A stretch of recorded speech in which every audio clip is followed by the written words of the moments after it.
15 years ago, I was feeling a huge need for the opportunity to really share with other women what was going on in my life. I felt really alone. I felt really stuck, and I had no idea how to move from where I was. So I just gathered together these women that I sort of stalked at my church, and these women are really cool and I'd love to get to know them better, and just approached each one of them and said, this is what I want to do. I want to start this group that's just about sharing our lives, what's going on in them, and talking very honestly about our struggles and see what might come of that. So we each took turns sort of telling our story, the kind of family we were raised in, the kind of experiences that we had, and things that were painful to us, things that were that had been significant in terms of creating us to be who we were. And so it was this really remarkable experience of a group of women really sharing these huge stories that contained like abuse and affairs and abortions and all kinds of crazy stuff that we had no idea was under the surface for each other.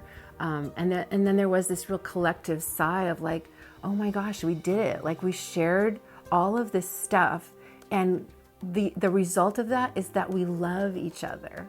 The result is that we're just like so, I just can't believe you honored me by telling me that story about yourself. And so it was really the beginning of this huge aha for us, like, oh my gosh, telling the truth is the place to start. If you want to be bonded together, if you want to create a real community of believers, start telling the truth. A lot of times we're pretending that we're being authentic, or we're authentic to a certain level.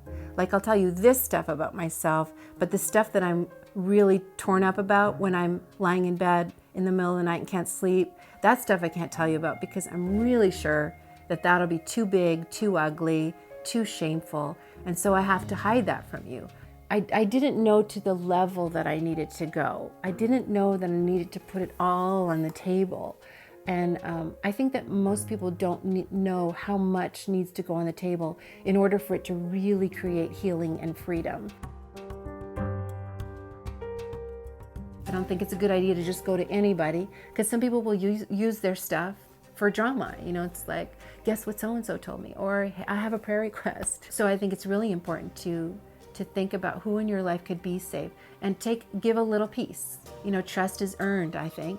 So give people a little piece and see what they do with that. If they can hold it and they can respect it and they can honor it and treasure it, then give them a little bit more.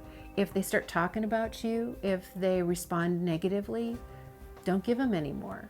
Look for someone else. And I think that's really important, to be careful about who you share it with, because a lot of people don't know what to do with that, and they'll hurt you, and then you're stuck again.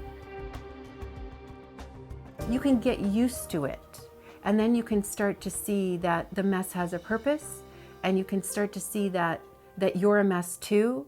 You were just pretending that you weren't a mess, and that maybe it's okay that everything is a bit of a mess. And so then you start to embrace the mess and go, bring it on. You know, this is where the good stuff is. It's in the middle of the mess. Because this other stuff is very containable, it's very whatever, but it's sterile, and I have grown tired of it. The way things are now, we're sort of wandering around in circles because nobody wants to really ante up and just like, let's just put it out there and see what might come of that.